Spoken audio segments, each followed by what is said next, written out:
بسم اللہ الرحمن الرحیم الحمد للہ رب العالمین والصلاة والسلام علی سید الانبیاء والمرسلین وعلی آلہ وصحبہ اجمعین اما بعد فاعوذ باللہ من الشیطان الرجیم بسم اللہ الرحمن الرحیم قل هل يستوي الذين يعلمون والذين لا يعلمون وقال النبي صلی اللہ تعالی علیہ وآلہ وسلم طلب العلم فریضة على كل مسلم وقال علیہ الصلاة والسلام من يرد الله به خيرا يفقهه في الدين وإنما أنا قاسم والله يعطي صدق الله العظيم وصدق رسوله النبي الأمي الهاشمي الكريم۔ معزز سامعین کرام، آج کی ہماری یہ نشست ایک سالہ فہم دین کورس کے حوالے سے تعارفی نشست ہے۔ اللہ تبارک و تعالی ہم سب کو علم نافع نصیب فرمائے۔ سب سے پہلے علم دین کی اہمیت اور ضرورت کے حوالے سے کچھ عرض کر دوں۔ دیکھیے، اسلامی جو تہذیب ہے اس کی بنیاد علم ہے، اور قرآن کریم نے علم کو انسانی شرف اور روحانی رفعت اور اسی طرح دینی بقا کا سرچشمہ قرار دیا ہے۔ اللہ تبارک و تعالی نے انسانوں کو علم کے ذریعے سے شرف عطا فرمایا۔ علم ہی وہ چیز ہے جس کے ذریعے سے انسان روحانی رفعتیں، روحانی بلندیاں سمیٹتا ہے، اور دنیا کی مختلف طرح کی الجھنوں میں ڈوبا ہوا انسان، جسے ہر وقت تفکرات نے، وساوس نے گھیر رکھا ہو اور کسی صحیح نتیجے پر نہ پہنچ پا رہا ہو، اگر وہ دینی علم سیکھ لے اور دینی علم کے ساتھ اپنا تعلق مضبوط کرے تو اللہ تبارک و تعالی اسے وہ سکون نصیب فرماتے ہیں، وہ روحانی رفعتیں نصیب فرماتے ہیں کہ جن کا تعلق معرفت کے ساتھ ہے۔ یہ خود جب انسان اس چیز کے ساتھ منسلک ہوتا ہے تو اسے یہ چیزیں سمجھ میں آتی ہیں، اور بہت سی چیزیں احادیث طیبہ میں بھی ذکر کی گئیں۔ اس کے حوالے سے تو فی الحال وقت نہیں کہ آپ سے ذکر کیا جائے، لیکن بہرحال اللہ تبارک و تعالی نے علم کو بہت بلند مقام نصیب فرمایا ہے، اور دینی بقا بھی اسی علم میں ہے۔ جب علم دنیا سے اٹھ گیا اور پھر لوگوں نے ہر معاملے میں اپنی منمانیاں شروع کر دیں تو پھر اللہ تبارک و تعالی قیامت کو قائم فرما دیں گے، اس دنیا کو باقی نہیں رکھیں گے۔ تو علم، اللہ تبارک و تعالی نے وحی کا جو آغاز فرمایا وہ اقرأ سے فرمایا۔ اقرأ، پڑھو، اقرأ بسم ربک الذی خلق، پڑھو اپنے اس رب کے نام سے جس نے تمہیں پیدا کیا۔ تو اقرأ، پڑھو، علم حاصل کرو۔ اللہ تبارک و تعالی نے وحی قرآنی کا آغاز بھی اقرأ سے فرمایا، اور عالم اور جاہل کے فرق کو واضح کرتے ہوئے سورہ زمر میں اللہ تبارک و تعالی آیت نمبر 9 میں ارشاد فرماتے ہیں، قل، اے پیغمبر آپ کہہ دیجئے، هل يستوي الذين يعلمون والذين لا يعلمون، کہ کیا جو لوگ علم والے ہیں، یعلمون جو علم رکھتے ہیں، کیا وہ اور وہ لوگ الذین لا يعلمون جو علم نہیں رکھتے، کیا یہ دونوں برابر ہو سکتے ہیں؟ اب یہ جو سوال کیا گیا ہے یہ صرف ایک سوال نہیں ہے، بلکہ ایک انکاری انداز میں بیان کردہ ایک اصول ہے جو انسانی معاشرے کی فکری اور روحانی تشکیل کا سرچشمہ ہے۔ تو لازمی نتیجہ ہے اس کا کہ نہیں ہو سکتے علم والے اور جو بغیر علم والے ہیں وہ برابر کبھی نہیں ہو سکتے، اور یہ قرآن کریم نے اس کو واضح کیا ہے۔ اور اس کا تعلق صرف معلومات سے نہیں ہے علم کا، یہ بھی یاد رکھیں، یہ اللہ تبارک و تعالیٰ کی ایک نعمت ہے، ہدایت کا نور ہے، فلاح کا ذریعہ ہے، اور اس کا جو تعلق ہے وہ فہم کے ساتھ، بصیرت کے ساتھ، تقوی کے ساتھ، شعور کے ساتھ اور عملی ہدایت کے ساتھ ہے۔ اور فرشتوں پر بھی جو اللہ تبارک و تعالیٰ نے انسان کو فضیلت نصیب فرمائی، اس فضیلت کی بنیاد ہی وہ علم اسماء پہ رکھی۔ اللہ تبارک و تعالیٰ نے چیزوں کے نام جو ہیں وہ انسان کو سکھائے، اور اس کی وجہ سے اللہ تبارک و تعالیٰ نے انسان کو فرشتوں پر بھی فضیلت عطا فرمائی۔ وَعَلَّمَ آدَمَ الْأَسْمَاءَ كُلَّهَا، قرآن کریم اس کا تذکرہ کرتا ہے سورہ بقرہ میں کہ اللہ تبارک و تعالیٰ نے حضرت آدم علیہ السلام کو الاسماء کلھا، سارے نام سکھا دیے، یعنی چیزوں کے، ساری چیزوں کے نام اللہ تبارک و تعالیٰ نے سکھا دیے۔ اور امام رازی رحمۃ اللہ علیہ اس مقام پہ لکھتے ہیں فَجَعَلَ فَضِيلَتَهُ عَلَى الْمَلَائِكَةِ بِالْعِلْمِ فَدَلَّ ذَلِكَ عَلَى أَنَّ أَشْرَفَ الْأَشْيَاءِ بَعْدَ الْإِيمَانِ الْعِلْمِ، کہ اللہ تبارک و تعالیٰ نے آدم علیہ الصلاۃ والسلام کی جو فرشتوں پر برتری کا سبب جو بتلایا وہ علم ہے، اور یہ اس بات کی دلیل ہے کہ ایمان کے بعد سب سے افضل جو چیز ہے وہ علم ہے۔ سبحان اللہ۔ اور اللہ تبارک و تعالیٰ فرماتے ہیں انما یخشی اللہ من عبادہ العلماء، کہ اللہ تبارک و تعالیٰ کے بندوں میں سے جو عالم ہیں، جو علماء ہیں، وہ اللہ تبارک و تعالیٰ سے ڈرتے ہیں۔ تو یہ علم انسان کو اللہ تبارک و تعالیٰ کے خوف اور خشیت تک پہنچاتا ہے، اور یہی خشیت یہ علم کے عملی ہونے کی علامت ہوتی ہے۔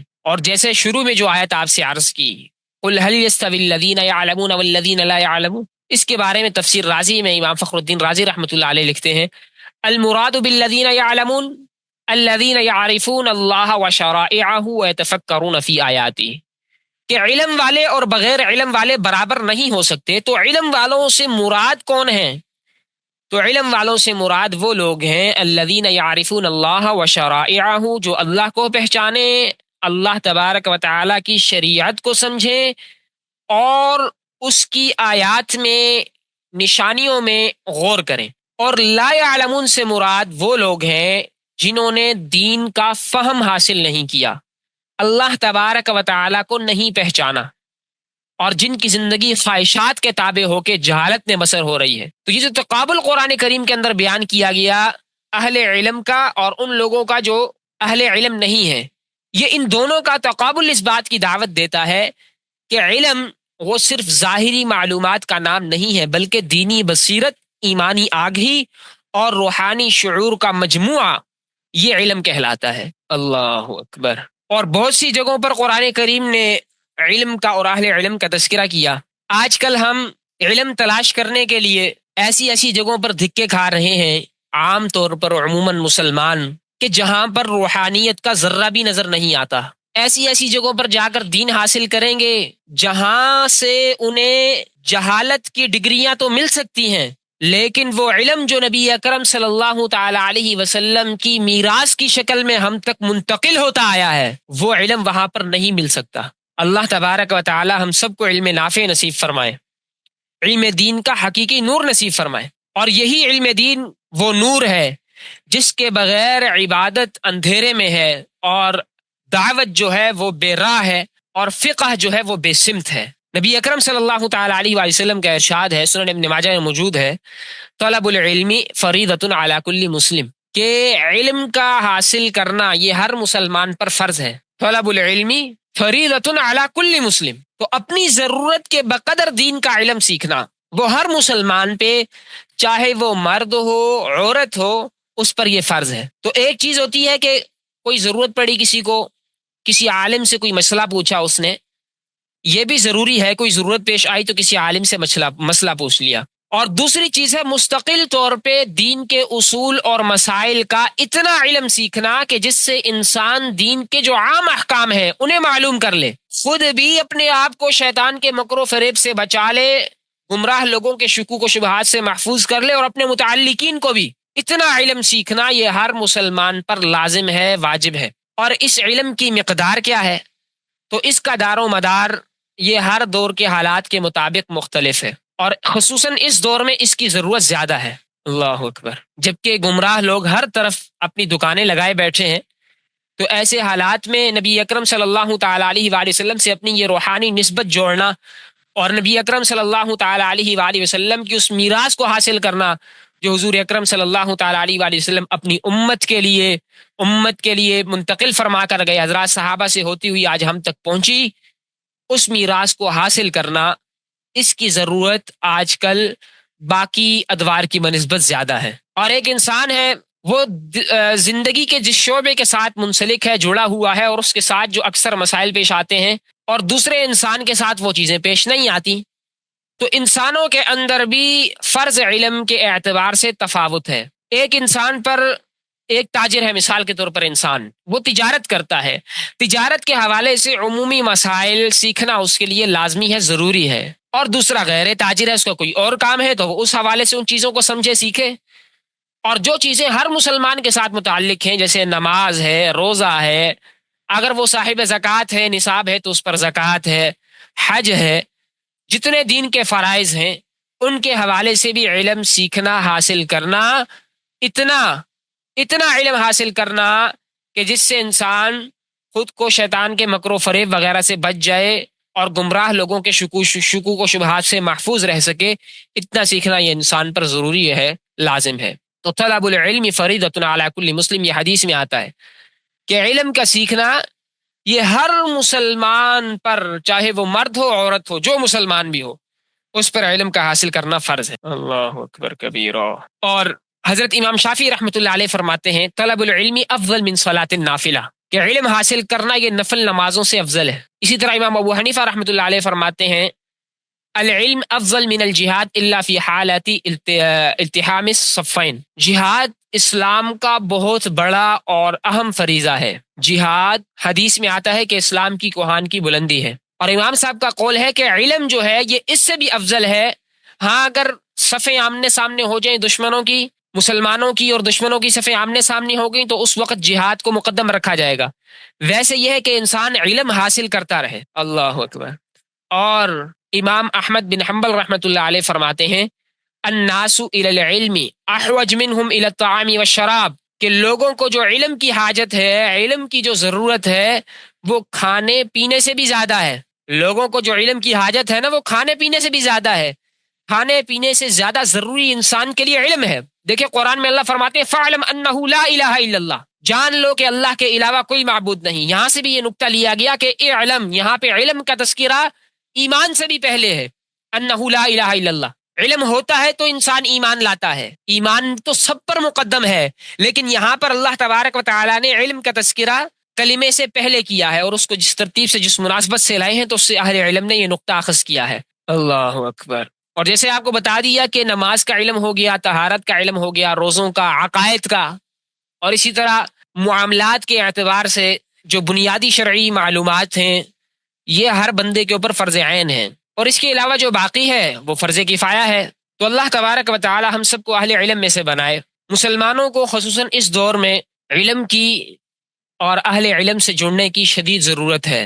ہر طرف گمراہیوں کا دور دورہ ہے، اور چونکہ مسلمان علم سے بہت دور بھی ہیں، حکومتی سطح پر بھی کوئی ایسی ترتیبات نہیں ہیں کہ مسلمانوں تک فرض عین علم پہنچا دیا جائے۔ علم دین میں، شریعت میں ایسے بہت سے مسائل ہیں، ایسے بہت سے احکام ہیں کہ جن احکام میں یہ شرط نہیں لگائی گئی کہ اس بندے کو پتہ نہیں تھا اس نے ایسا کر لیا تو اب ہم اس کے اوپر جو ہے یہ حکم نہیں لگاتے، نہیں، بلکہ شریعت کوستی ہے کہ بھائی جب تو ایک مسلمان تھا تو تجھے پتہ ہونا چاہیے تھا نا کہ اگر تو طلاق دے رہا ہے، مذاق میں دے رہا ہے یا غصے میں آ کے دے رہا ہے، دے تو طلاق رہا ہے تو۔ اب تجھے اگر پتہ نہ ہو اس علم کا کہ مذاق میں طلاق ہوتی ہے نہیں ہوتی، وہ تیرا نہ پتہ ہونا وہ اس بات کی دلیل نہیں ہے کہ طلاق ہوئی نہیں، بلکہ دین کا ضروری علم حاصل کرنا چاہیے تھا، وہ حاصل نہیں کیا تو یہ اس انسان کی غلطی ہے، حکم جو ہے وہ لاگو ہو جاتا ہے۔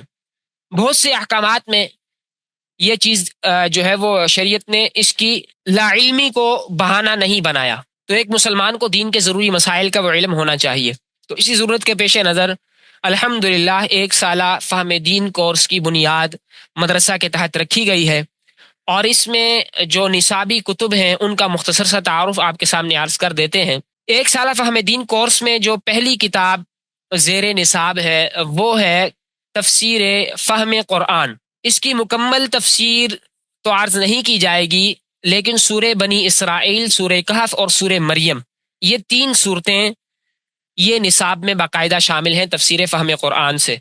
اور تفسیر فہم قرآن وہ کتاب ہے جو کہ حضرت مولانا اشرف علی تھانوی رحمۃ اللہ علیہ کی مشہور تفسیر بیان القرآن، اس کی تسہیل ہے، اسے آسان کر کے اس میں لکھا گیا اور ساتھ اسے مختصر بھی کیا گیا ہے اس میں۔ اور یہ جو مسہل ہیں اور جنہوں نے مختصر کیا ہے اس کو، وہ حضرت مولانا ڈاکٹر مفتی عبد الواحد صاحب ہیں رحمۃ اللہ علیہ۔ 30 سے زیادہ کتابوں کے مصنف ہیں اور بہت ہی جانے مانے عالم۔ اب چونکہ یہ خود بھی اسی فیلڈ کے تھے، دنیاوی علوم بھی انہوں نے حاصل کی اور ایک نامور یونیورسٹی سے انہوں نے MBBS کیا، تو انہوں نے امت کی ضرورت کو سمجھا اور اس حوالے سے بہت سی کتابیں بھی لکھی۔ ایک کتاب ہے فہم قرآن، دوسری فہم حدیث۔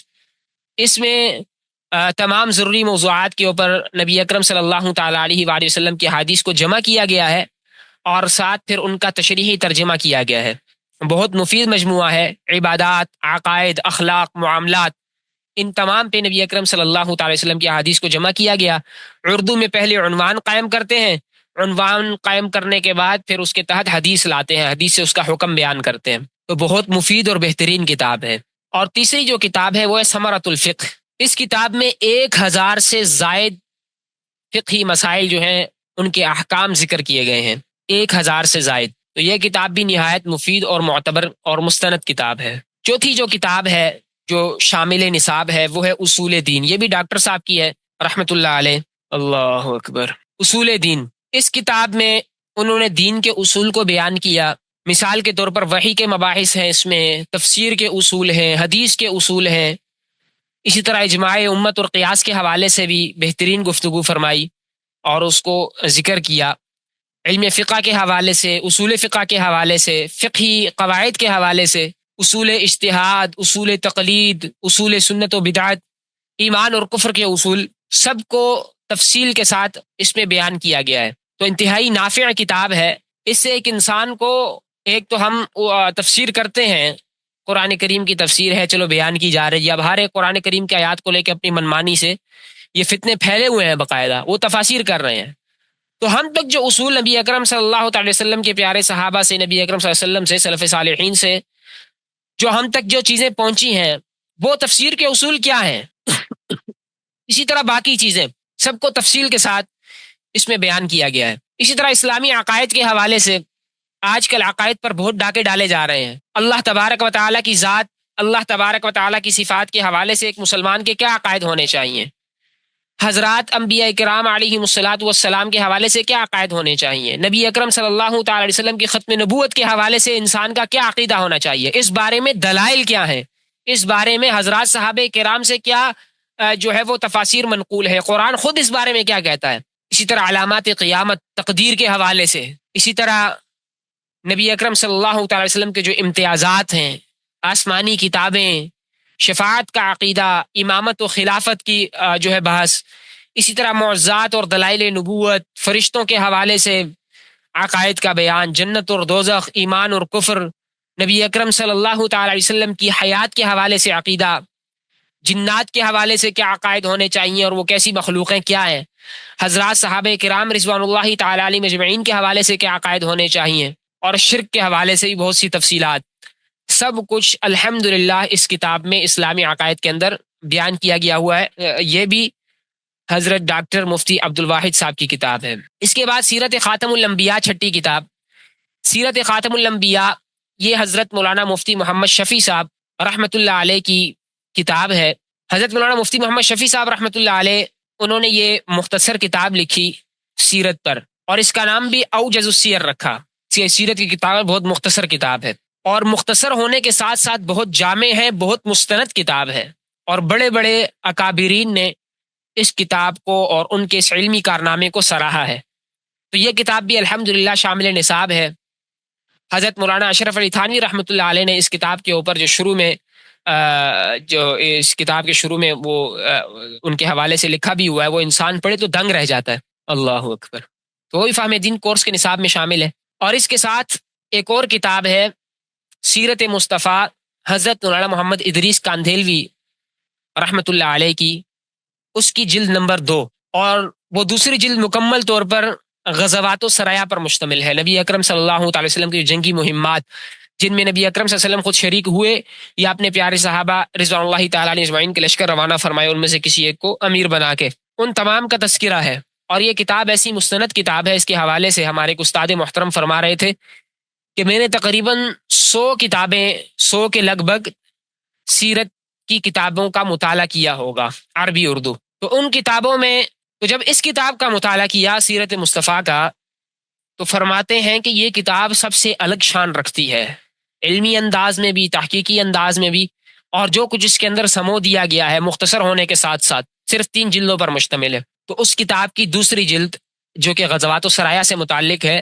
اور غزوات و سرایا سیرت کے اندر ان کو خاص اہمیت حاصل ہے، نبی اکرم صلی اللہ تعالی وسلم کی پوری مدنی زندگی گویا کہ غزوات و سرایا ہے۔ تو نبی اکرم صلی اللہ تعالی علیہ وآلہ وسلم کی آدھی 10 سال نبوت والی زندگی وہ اس میں صرف ہوئی، اور مسلمانوں نے ان چیزوں کو بھلا دیا، نبی اکرم صلی اللہ علیہ وسلم کے راستوں کو بھلا دیا، اور کفار کی سازشوں کے تحت بہت کچھ مسلمانوں سے یہ چیزیں چھیننے کی کوشش کی گئیں۔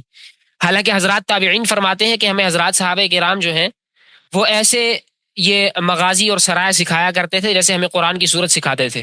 تو حضرات صحابہ کرام اپنے بچوں کو، اپنے پوتوں کو نبی اکرم صلی اللہ علیہ وسلم کی جنگی مہمات ایسے سکھایا کرتے تھے جیسے قرآن کی صورتیں سکھاتے تھے، اور ہم اگر دیکھیں تو ہمیں پتہ ہی نہیں ہے، ہمیں تو یہ بھی نہیں پتہ غزوات و سرایہ ہوتا کیا ہے، نبی اکرم صلی اللہ علیہ وسلم کی جنگی مہمات کا ہمیں نہیں پتہ، اور الٹا بس اتنا پتہ ہے کہ نبی اکرم صلی اللہ علیہ وسلم نے جنگیں جو ہے وہ کی ہیں، اور دشمن کی طرف سے آنے والے اعتراضات کے سامنے ہم دفاعی پوزیشن سنبھال کے کھڑے ہو جاتے ہیں اور ان کو بتاتے ہیں نہیں اس لیے نہیں ہوا تھا، اس لیے ہوا تھا، اس لیے ہوا تھا، اس لیے ہوا تھا۔ تو اللہ تبارک و تعالی اسلام الحمدللہ یہ لا یخافون لومۃ لائم، مسلمانوں کو ایسا ہونا چاہیے کہ کسی کی ملامت کی پرواہ نہ کریں، کسی بھی دشمن کی کسی بھی قسم کی ملامت کی پرواہ مسلمان نہ کریں، اور اپنے دین پر مضبوطی سے قائم رہیں۔ یہ دین اپنی حقانیت اور اپنی شفافیت اور اپنی طہارت خود دنیا کو دکھاتا ہے، اور پھر کافر اس کی طرف متوجہ ہوتے ہوئے اسلام کی طرف آتے ہیں، بشرطے کہ مسلمان پورے دین پر عمل کریں۔ تو بہرحال سیرت مصطفیٰ کی دوسری جلد مولانا ادریس کاندیلوی صاحب رحمۃ اللہ علیہ والی وہ اس میں شامل نصاب ہے۔ اس کے علاوہ ایک تعلیم الجہاد ایک مختصر کتابچہ ہے، یہ بھی اسی ضرورت کے پیش نظر شامل نصاب رکھا گیا، اور اس کے ساتھ تعلیم الجہاد کے ساتھ ایک ہے معرفت نامہ، یہ بھی ایک مختصر رسالہ ہے۔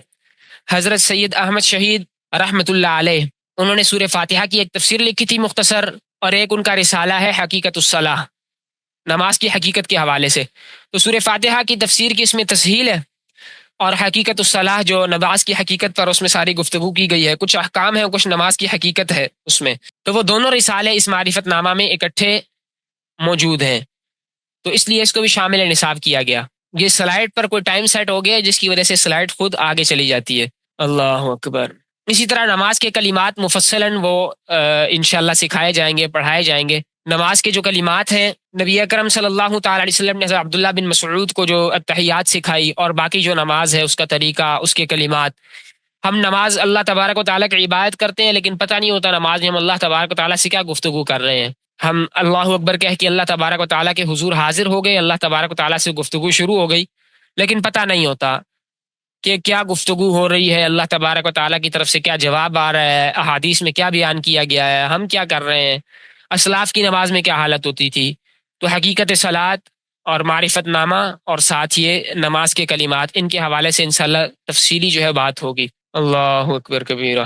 اس کی ویڈیو انشاءاللہ تعالیٰ آپ کو ارسال کر دیں گے، اور ساتھ ہی نماز کا عملی طریقہ۔ تو یہ ساری چیزیں کتب میں جیسے آپ سے بیان کیا، فہم قرآن، فہم حدیث، ثمرۃ الفقہ، اور اصول دین، اسلامی عقائد، سیرت خاتم الانبیاء، تعلیم الجہاد، معرفت نامہ، سیرت مصطفیٰ جلد دوم، اور اسی طرح نماز کے کلمات تفصیل کے ساتھ اور نماز کا عملی طریقہ۔ کورس کے اصول و ضوابط اور خصوصیات۔ کورس کے جو شرکاء ہیں، سب سے پہلے تو جیسے آپ کا واٹس ایپ گروپ بنا ہوا تھا ڈیمو کلاس کے لیے، تو اس طرح جو کورس میں داخلہ لیں گے ان کے لیے انشاءاللہ تعالی باقاعدہ واٹس ایپ گروپ بنے گا، اور پھر مدرسہ کی طرف سے انشاءاللہ تعالی باقاعدہ کتب کی فراہمی کی جائے گی، بذریعہ ڈاک کتابیں جو ہیں وہ انشاءاللہ بھجوائی جائیں گی۔ پھر اس کے ساتھ ساتھ جو کلاس ہماری ہوا کرے گی وہ زوم ایپ کے ذریعے سے ہوگی، اور بہت سے مشاورتوں اور سب کے بعد مدرسے کے لیے جو پڑھانے کے لیے ایپ سلیکٹ کیا گیا وہ یہی ہے، زوم ایپ۔ اس میں بہت سے فوائد بھی ہیں اور بھی بہت سی دیگر چیزیں ہیں، پڑھنے پڑھانے کے لیے یہ بہت آسان ہے، اور انشاءاللہ تعالی آپ کو کلاس شروع ہونے سے پہلے بروقت زوم لنک وہ گروپ میں بھیج دیا جائے گا، پہلے سے یاد دہانی کروا دی جائے گی، بتلا دیا جائے گا کہ بھئی کلاس شروع ہونے میں اتنا وقت باقی ہے، آپ کلاس میں بروقت جو ہے وہ حاضر ہو جائیں۔ تو وقت کی پابندی جو ہے وہ لازمی ہوگی، آپ کے اساتذہ کرام بھی انشاءاللہ تعالی بروقت حاضر ہوں گے، اور آپ نے بھی کوشش کرنی ہے کہ اس کورس میں داخلہ لے کر اس کورس سے انشاءاللہ فائدہ اٹھائیں، اور نبی اکرم صلی اللہ تعالی علیہ وسلم سے اپنی نسبتوں کو مضبوط کریں، اور العروۃ الوثقیٰ کو مضبوطی سے پکڑیں، کہیں یہ آس پاس چلنے والی آندھیاں اڑا کر کہیں اور نہ پھینک دیں۔ ایک مسلمان کو نبی اکرم صلی اللہ تعالی علیہ وسلم سے اس کا علمی تعلق، عملی تعلق مضبوط ہونا چاہیے۔ تو وقت کی قدر اور پابندی یہ لازمی ہوگی، اساتذہ کرام بھی بروقت آئیں گے، آپ کو بھی بروقت آنا ہوگا۔ اسی طرح بے تکلف ماحول ہوگا کلاس میں، اگر صرف ایسا ماحول ہو کہ استاد بول رہا ہو، شاگرد سن رہے ہوں اور پورا سال یہی چلتا رہے تو ایک تو شاگرد پھر اس طرح ان کا ذہن بھی تقسیم ہو جاتا ہے، آدھی بات سنتے ہیں آدھی نہیں سنتے ہیں اور اپنے کاموں میں لگے رہتے ہیں. تو یہاں پر ماحول ایسا ہوگا کہ استاد کبھی آپ سے سوال بھی کر سکتا ہے، پوچھ سکتا ہے، آپ بھی استاد سے کسی بھی حوالے سے کچھ بھی پوچھ سکتے ہیں کھل کر، تاکہ علم کی جو تحصیل ہے، جو تعلیم ہے، وہ بالکل آسان ہو جائے. اور پڑھانے والے جو آپ کو اساتذہ ہیں وہ بھی الحمدللہ مستند اساتذہ کرام ہیں، ان کے حوالے سے انشاءاللہ تعارف آپ کو کرواتے ہیں. پھر جب کلاس ہو جائے گی آپ کی، تو کلاس ہونے کے بعد انشاءاللہ تعالی واٹس ایپ گروپ جو آپ کا بنا ہوگا اس میں کلاس کی باقاعدہ ریکارڈنگ بھی بھیجی جائے گی. کلاس کی ریکارڈنگ جو آپ کے پاس ہوگی اپنے پاس محفوظ رکھیں ہمیشہ کے لیے. جو بات سمجھ نہیں آئی وہاں سے سمجھیں، اگر وہاں بھی کوئی بات سمجھ نہیں آئی تو پھر آپ اساتذہ سے پوچھیں، اس بات کو اچھے طریقے سے سمجھیں.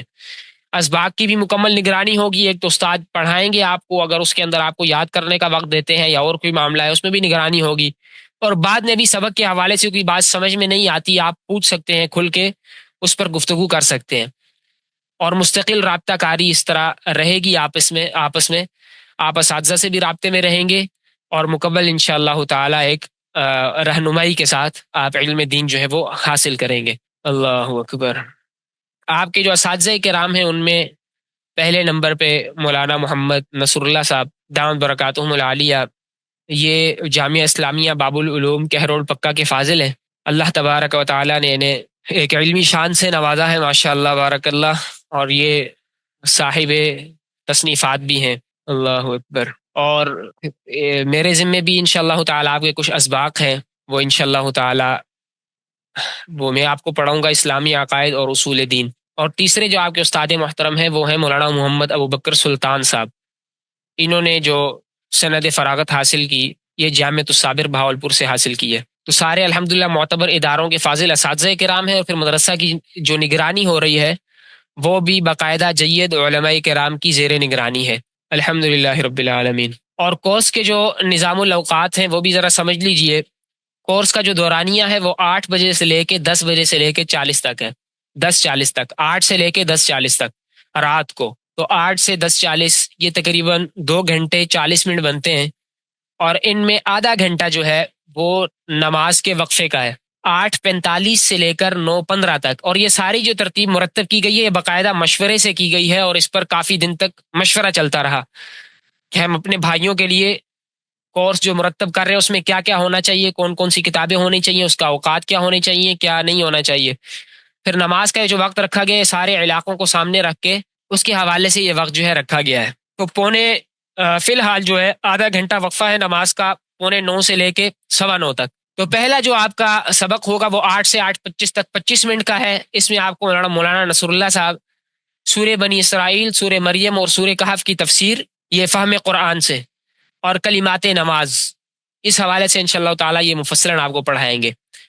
اور 8:25 سے لے کے 8:45 تک کا جو وقت ہے یہ مولانا محمد ابوبکر سلطان صاحب اس میں آپ کو سیرت خاتم الانبیاء صلی اللہ علیہ وسلم مفتی محمد شفیع صاحب رحمۃ اللہ علیہ والی اور سیرت مصطفیٰ کی دوسری جلد حضرت مولانا ادریس کاندھیلوی رحمۃ اللہ علیہ والی، وہ آپ کو انشاءاللہ تعالیٰ اس میں پڑھائیں گے اور سمجھائیں گے. پھر آگے نماز کا وقفہ ہے 8:45 سے 9:15 تک، اور اس کے بعد پھر 9:15 سے 9:45 تک 9:45 تک یہ فہم حدیث جو کتاب جس کا تعارف ابھی آپ سے کروایا وہ کتاب، اور اسی طرح 40 احادیث نبی اکرم صلی اللہ تعالیٰ علیہ وسلم کی احادیث مبارکہ 40 وہ باقاعدہ آپ کو حفظ کرائی جائیں گے. اس سے زیادہ آپ حفظ کرنا چاہیں وہ آپ کی مرضی ہے. بعض لوگ تو ماشاءاللہ ایک بار سن کے ان کو سب کچھ یاد ہو جاتا ہے، تو آپ بے شک پوری فہم حدیث یاد کر لیں.